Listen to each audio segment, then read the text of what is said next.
Nah, kembali kepada saya bacakan lagi kejayaan memanggil sambil kita bahas ya. Mungkin diskusi sedikit ini aja saling.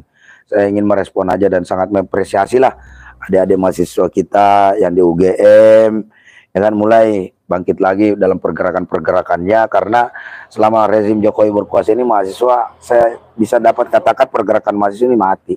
Adapun gerakan-gerakan yang muncul, adapun gerakan-gerakan muncul itu ya selalu kandas di tengah jalan karena berbagai macam faktor lah tentunya ya.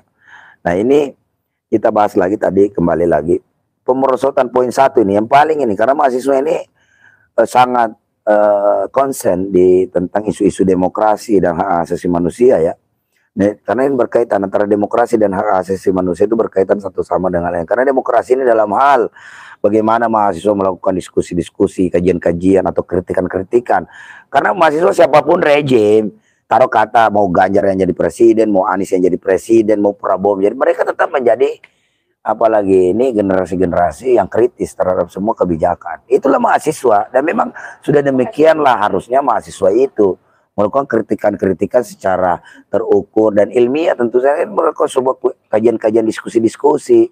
Jadi itu hal biasa dan mereka ini menempatkan poin nomor satu pemerosotan demokrasi, peningkatan represi. Nah ini rezim ini menghadirkan rasa tidak aman dengan mengerahkan alat-alat negara maupun melalui perantara sipil dalam membangun kebebasan berpendapat.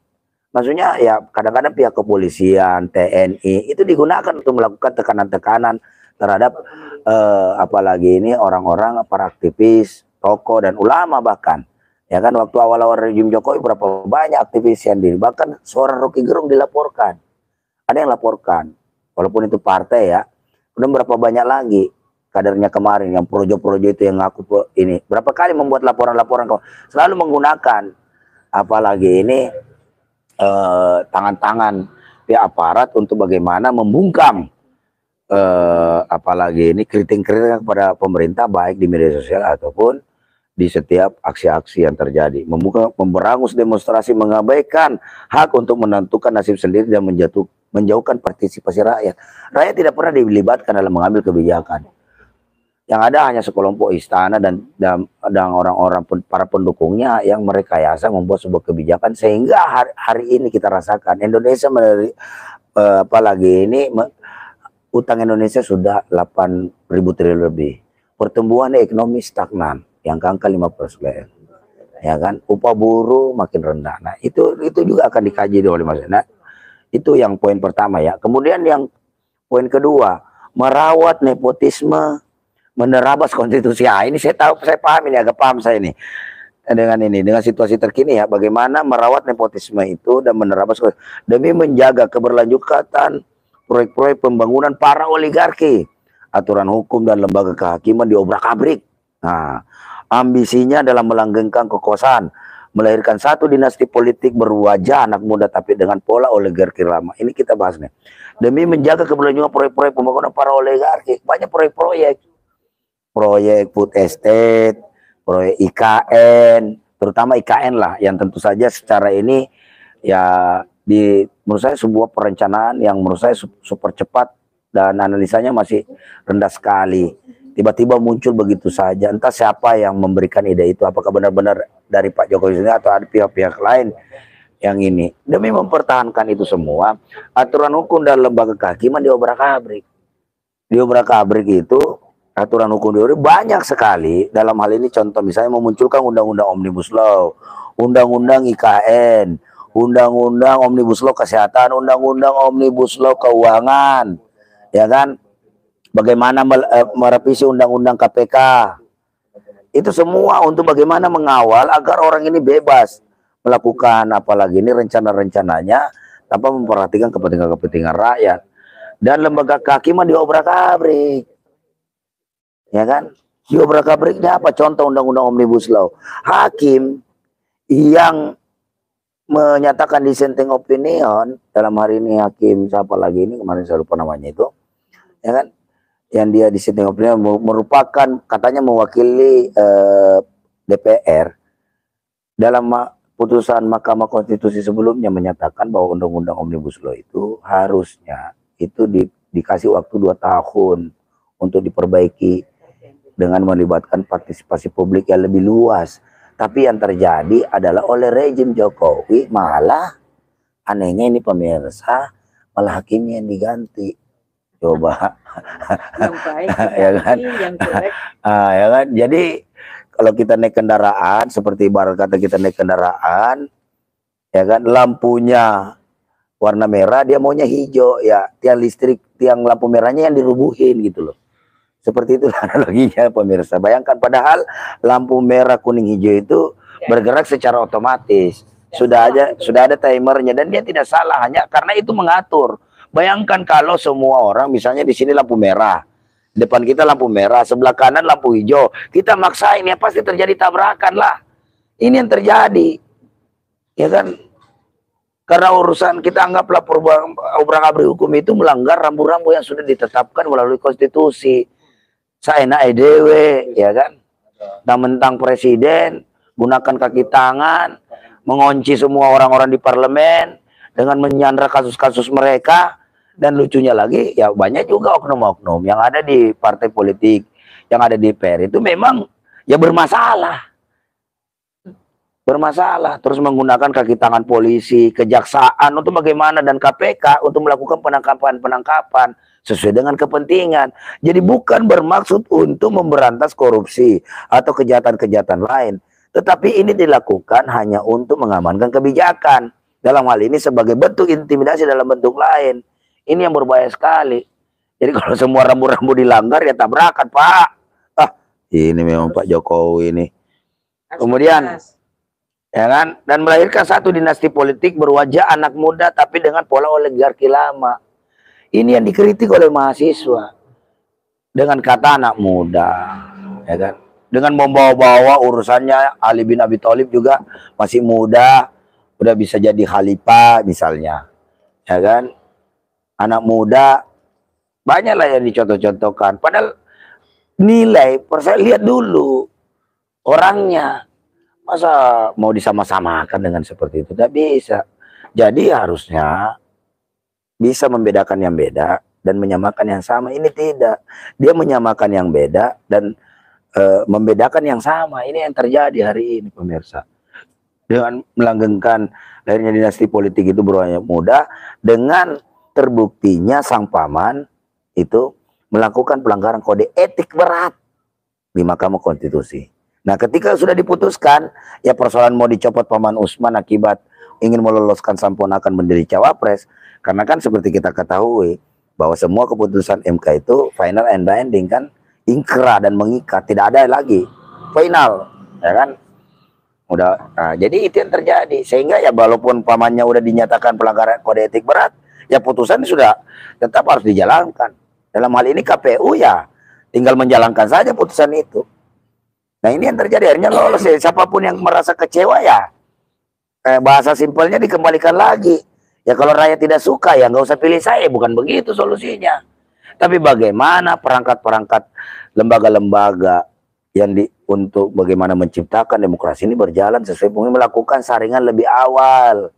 Bukan lantas menyodorkan. Lah kalau kayak begitu Anda inginkan seperti itu, ya udah, berarti parlemen threshold, presiden threshold 0% kan saja kalau begitu. Itu baru adil. Ini presidensial thresholdnya dibuat 20%, calon-calonnya direkayasa. Ya kan? Siapa menjadi capres dan cawapres, bagaimana caranya direkayasa. Kalau perlu hanya 2 pasang saja. Ya kan? Nah untungnya ada koalisi perubahan yang hari ini makin eksis, karena jujur aja menang debat kemarin, mampu memberikan pencerdaskan kepada rakyat Indonesia. Dan dalam hal ini debat capres kemarin, Pak Anies mampu memberikan penjelasan-penjelasan yang runut, yang sistematis, sehingga mudah dimengerti oleh masyarakat dan mendapat apresiasi luar biasa dari rakyat Indonesia. Nah itu yang ketiga, ini proyek sengsara nasional, mantra pembangunan terus-menerus dirapalkan dengan dalih pertumbuhan ekonomi yang sejatinya merupakan ekspansi wilayah bisnis dengan menyingkirkan dan menggusur ruang hidup rakyat. Lebih dari itu, rakyat kian yang dilimpahi dengan beban utang karena dana PSN berasal dari APBN. sehingga tidak berlebihan mengatakan PSN merupakan stimulus ketimpangan dan kemiskinan rakyat Indonesia. Ini program kereta api cepat. Bayangkan, waktu pertama kali dicanangkan kereta api cepat itu, bahwa ya ini pembangunannya dilakukan pure investasi, tidak menggunakan APBN. Pertengahan jalan ditarik lagi, dibuatkan lagi lah, direkayasa lagi lah bagaimana caranya supaya menggunakan APBN. Akhirnya menggunakan APBN lagi, ini pelanggaran lagi. Rencananya tidak diatur sedemikian rupa, dirapikan sebaik mungkin, dibuat secara ugal-ugalan, ya kan?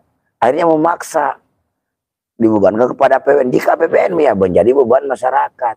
Inilah yang terjadi di rezim Jokowi. Ya lebih sialnya lagi, DPR-nya malah iya-iya saja. Karena seperti itu, iya tidak ada protes tuh. Ikut aja DPR. Seperti menjadi tukang stempel presiden. Ya terus untuk apa Anda di situ mewakili rakyat? Rakyat yang mana sebenarnya yang Anda wakili? Ini harus lihat, banyak masyarakat yang kecewa. Adapun tidak kecewa itu karena pertama mengalami intimidasi, kedua dikasih iming-iming. Ya kan? Itu yang terjadi. Jadi tidak ada rakyat itu bagaimana caranya rakyat dicerdaskan, tapi rakyat dibodoh-bodohi. Ya kan? Kalau yang tidak bodoh lagi berani menyampaikan pendapatnya diintimidasi. Ya kan? Yang bodoh diiming-imingi, kasih duit, kasih BLT, kasih BSU yang jumlahnya tidak seberapa. Sebenarnya daripada berapa jumlah besar keuangan negara yang dirugikan. Itu yang terjadi. Nah, ya kan? Nah, terus bagaimana pembangunan dengan dalih pertumbuhan ekonomi? Pertumbuhan ekonomi bagaimana? Pertumbuhan ekonomi itu akan tumbuh lebih masif lagi jika daya beli masyarakatnya itu tinggi. Bagaimana mungkin daya beli masyarakatnya tinggi kalau upahnya lu tekan, upah murah, ya kan? Upahnya naik cuma 24.000, kontrakannya naik 300.000, ya tekor. Nih hasil BPS kemarin menyatakan bahwa biaya hidup di Jakarta setiap kakak itu per bulan di Jakarta itu 15 juta. Bayangkan UMP-nya cuma 5,1. Artinya setiap bulan buruh rakyat yang tinggal di Jakarta itu nombok 10 juta. Ini Anda bilang nyatakan, bagaimana Anda mau menyatakan pertumbuhan ekonomi? Di mana logika ekonomi bertumbuh itu kalau daya beli meningkat? Kalaupun terjadi proses barang dan jasa di situ terjadi, kalau tapi daya beli masyarakatnya menurun, ya kan? Ini tidak akan tumbuh perekonomian, bahkan merosot. Contohlah sedikit, misalnya kayak Singapura. Di Singapura itu ada aturan terbaru. Setiap pekerja migran, pembantu rumah tangga itu wajib melakukan liburan setiap hari Minggu. Kalau ada majikannya tidak memberikan hak libur kepada pembantu-pembantu itu kena pidana, disanksi pidana. Tahu nggak maksudnya pemerintah Singapura itu? Kenapa mereka mewajibkan para apalagi ini pekerja-pekerja migran di sana untuk melakukan holiday setiap minggu? Agar mereka membelanjakan gajinya. Kan gajinya di sana lumayan tuh, 15 jutaan. Anda bisa bayangkan mereka keluar belanja, jajan, senang-senang. Itu kan keluar uangnya. Ya kan itu kan secara tidak langsung meningkatkan pertumbuhan ekonomi yang ada di Singapura. Coba pakai dong. Bikin aturan yang menyenangkan masyarakat. Jangan selalu membuat aturan-aturan yang menindas masyarakat. Jadi memang rezim Jokowi ini harus segera diganti nih. Keempat, merusak Indonesia dari pinggiran. Nah ini, atas nama hilirisasi industri dan peningkatan daya saing, rezim Jokowi kian masif mengeruk sumber daya dan merusak lingkungan hidup di berbagai wilayah Indonesia. Rezim mengorbankan ruang hidup rakyat, mengobrol izin lingkungan demi kehendak mutlak kuasa modal besar. Reforma agraria hanya tinggal janji, nyatanya malah diingkari. Iya, ini yang terjadi. Banyak perampasan tanah rakyat. Contoh di Rempang, di sini nih, di Riau ya. Rempang masuk, tapi Kepulauan Riau. Tapi udahlah, dulu Riau ya. Rio. Masih keluarga besarnya orang Riau lah itu. Itu tanah di sana, itu tanah wilayah, tanah rakyat, tanah adat. Nah, Indonesia belum merdeka, mereka sudah punya itu tanah. Kenapa gilirannya Indonesia udah merdeka, orang Jakarta enak aja bikin surat, lantas mengklaim tanah itu milik negara untuk diserahkan kepada investor untuk membangun pabrik kaca, ya kan, atau membangun pabrik apalagi ini listrik tenaga surya. Ini tanpa persetujuan rakyatnya. Dan tentu saja peninggalan itu enak banget tuh si Bahlil ngomong. udah ini kita tanah ini kita buka gitu kan. Kawasan industri kita buka, nanti tempat-tempat telur kita bikinkan aja prasasti. Beda, bro. Situs-situs kebudayaan itu bukan dalam bentuk prasasti. Enak aja. Ya kan? Inilah kekonyolan-kekonyolan yang nyata dilakukan oleh Jokowi. Ya kan? Nah, bagaimana tentang tanah-tanah rakyat yang dirampas oleh para kaum pemodal? Contoh misalnya sawit. Dikasih izin 10.000. Dia tanamin 14.000, 15.000. 5.000 itu tanah negara atau tanah rakyat. Bahkan tanah bengkoknya desa yang diambil, dirampas. Nah, kemudian ketika protes, rakyatnya protes, diturunkanlah aparat. Banyak tuh brimob-brimob jagain kebun sawit. Harusnya menjaga keamanan, kok menjaga kebun sawit. Ini juga ini keluar daripada rule-rule yang ada. Dan itu menurut saya, waduh, cukup memalukan lah, kok seragam brimob dilatih, dibiayai oleh negara, dipersenjatai dengan persenjataan modern, peralatan lengkap, kok jagain kebun sawit. Bukannya jagain tuh perbatasan di sana, di Papua sana. Dari OPM itu. Itu seharusnya yang dilakukan. Bukan mentungin rakyat, bukan tembakin rakyat. Nah, akhirnya ributlah di Kalteng kemarin tuh. Diserbu brimob, aja yang terluka. Jadi, kebijakan rejim Jokowi ini demi investor, rakyat yang diadu. Rakyat itu antara Polri, TNI, rakyat itu sama. Kita jangan mau diadu. Ini salah pemerintah pusat. Jangan karena uang semuanya kita harus saling binasa. Itu tidak elok, pemirsa. Itu baru poin keempat yang gitu. Untuk lebih lanjutnya ya nantilah kapan-kapan kita ketemu diskusi dengan kawan-kawan mahasiswa ya. Saya cuma menggali, mencoba mengkaji aja nih tentang daripada Gejayan memanggil ini. Yang kelima, disfungsi pemberantasan korupsi. Komitmen Jokowi dalam agenda pemberantasan korupsi menjadi isapan jempol semata. Hal ini ditunjukkan dari memburuknya indeks persepsi korupsi di mata dunia. Revisi Undang-Undang KPK jadi sebab utama dari membusuknya lembaga anti rasuah yang ialah anak kandung reformasi. Ya ini, KPK, MK itu adalah hasil daripada reformasi. Hari ini semua dimandulkan. MK diacak-acak, ini bentar lagi nih aturan MK saya nggak tahu nih dibuat seperti apa sama DPR nih, sontoloyo juga nih DPR nih. Nah, undang-undang revisi undang-undang KPK udah kemarin. Bahkan ketua KPK sudah dinyatakan tersangka, bukannya legowo mundur, bayangkan ini bos. Lembaga anti rasuah, ya kan, ketuanya sendiri ditetapkan tersangka oleh Polda Metro dalam kasus pemerasan terhadap salah satu pejabat menteri kabinet Jokowi. Bayangkan, ya kan? Itu tidak menyatakan mundur, bahkan ironisnya koleganya sesama komisioner KPK malah membela dengan atas dasar asas praduga tak bersalah.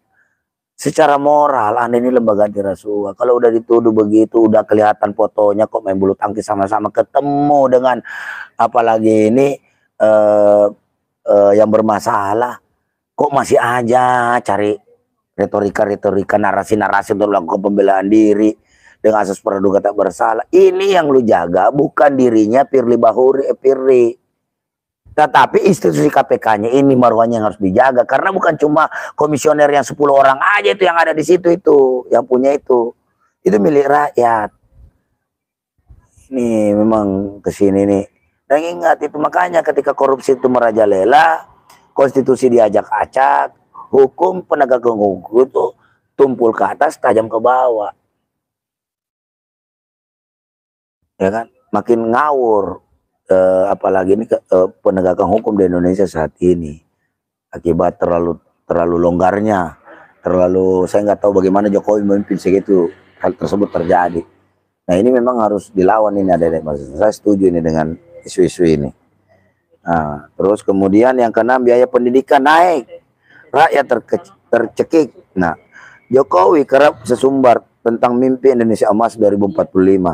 Di tengah proyeksi bencana demografi, melebarnya jurang ketimpangan akses pendidikan terus terjadi, biaya pendidikan melesat naik, mengalahkan tingkat inflasi. Obsesi orientasi pendidikan menuju bisnis secara perlahan menurunkan kualitas pendidikan di negeri ini. Kampus-kampus kian hobi menggelar gelar akademik, akhirnya menghilangkan integrasi dari tradisi intelektual di negeri ini. Iya. Sekarang masuk ke universitas tren, yang penting bisa bayar. Ada masuk fakultas kedokteran sampai bayar 150 juta. Ya kan, masuk fakultas teknik bayar 100 juta. Jadi kalau begini caranya, tidak ada penindakan, berarti hanya anak orang kaya yang bisa ada di situ, yang sekolah, Bapak. Ya Allah ya Rabbi. Katanya menuju bermimpi Indonesia Emas. Bagaimana Indonesia Emas 2045? Kalau hari ini masih stunting. Solusi stunting malah disuruh minum asam sulfat. Tambah goblok itu generasinya kalau begitu. Ya Allah. Asam sulfat bukan solusi bagi Indonesia Emas. Yang ada menjadi Indonesia jadi besi bekarat. Iya, kalau dikasih asam sulfat. Apalagi orang pun hamil. Apalagi orang hamil dikasih asam sulfat, belum keluar udah mati emaknya. Ini ngawur semua ini. Nah, kemudian juga itu tadi termasuk menurunkan kualitas pendidikan, ya, kualitas pendidikan. Karena tolong juga ini Pak dosen, Pak rektor juga. Anda juga harusnya anti rasuah juga, jangan mau disuap dong. Nilai mahasiswa secara objektif.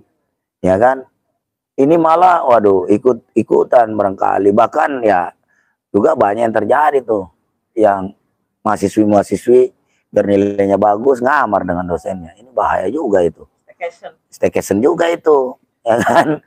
Nah itu ya, ini harus juga dibuatkan itu ke peraturan kementerian masalah bagaimana ya jangan di perusahaan tapi di lingkungan kampus itu juga banyak terjadi. Bagaimana menangkal kejahatan apalagi nih, kejahatan seksual di kampus itu juga, ya kan? Nah jadi di sana Senayan juga sama itu. Banyak kampus-kampus panggil ini kasih gelar doktor honor causa, ya kan? Panggil ini kasih lagi doktor honor causa. Doktor honor causa itu rata-rata jabatannya ketua DPR, wakil ketua MPR, wakil ketua DPR, menteri, ketua umum parpol.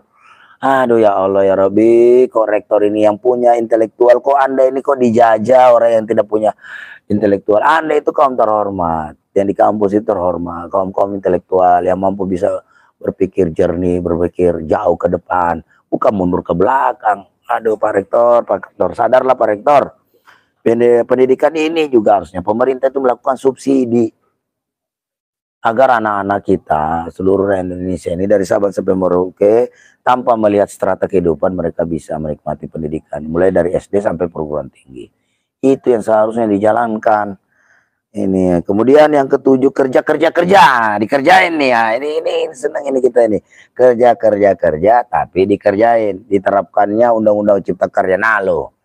Undang-undang Omnibus Law nih menjadi mimpi buruk bagi kaum buruh, betul, menjadi bagi dan rakyat Indonesia. Fleksibilitas pasar tenaga kerja memperburuk kondisi kerja dan melanggengkan politik upah murah. Itu yang terjadi, adindaku, di UGM. PP 51 membuktikan, PP 36 membuktikan, PP 51 membuktikan, PP 78 membuktikan, itu semua sistem upah murah. Ya kan, yang hanya berdasarkan ke inflasi dan pertumbuhan ekonomi, tidak melihat pendapatan domestik bruto, pendapatan domestik regional bruto, tidak melihat apalagi kebutuhan hidup layak lagi. Ya kan, kalaupun dinyatakan kebutuhan hidup layak, itemnya dikurangin bukannya ditambah. Ya kan, ini memang negara ini pelit sekali sama rakyatnya, ini pemerintah rejim Jokowi ini, tapi mereka ugal-ugalan jor-joran dengan para investor. Ya terus tiba-tiba marah-marah, kenapa uang di bank kena kering? Ya kering karena rakyat udah kehabisan duit, maka dari tabungan Pak Jokowi, ya kan, lu kasih tuh duit, lu kasih kaya itu oligarki yang jumlahnya hanya 1%. Akhirnya mereka uangnya terlalu banyak, makanya dikit, ya karena udah pada sakit-sakitan, pada asam urat, ada kena asam urat. Ada kena gula, ada kena serangan jantung, ada jantungnya diring, apa segala macam, makanya dikit, nggak banyak, uangnya banyak, akhirnya tabungannya gede ya di deposito, mendem di situ. Coba kalau upah buruhnya dikasih layak, kasih 10 juta, ya kan, misalnya nih, Di luar contoh di luar negeri, ketika terjadi krisis, yang terjadi adalah apa? Menaikkan upah buruh solusinya, dan itu ada jurisprudensinya. Gus Dur pernah lakukan itu, Habibie pernah lakukan itu. Menaikkan upah buruh, upah PNS 150%, 300%. Demi menekan apa? Nilai dolar, nilai tukar kita, menjaga nilai rupiah. Itu salah satu solusi. Dan sudah pernah terjadi. Dan terbukti Presiden B.J. Habibie mampu menekan dolar. Dari tadinya 17.000 menjadi 6.000. Ini hari ini nilai dolar naik terus. Kemarin 15.000. Pakai otak. Kalau Anda memang belajar daripada pendahulu-pendahulu Anda, presiden-presiden, apa susahnya, tinggal dia jalankan aja. Apa yang pernah dia lakukan yang baik-baik. Yang buruk-buruk ditinggalkan. Ini enggak. Yang baik-baik tidak diikuti. Yang buruk-buruk kayak politik dinasti, korupsi, ya kan, digunakan lagi. Jadi balik lagi kita ini, tidak maju kita ke depan.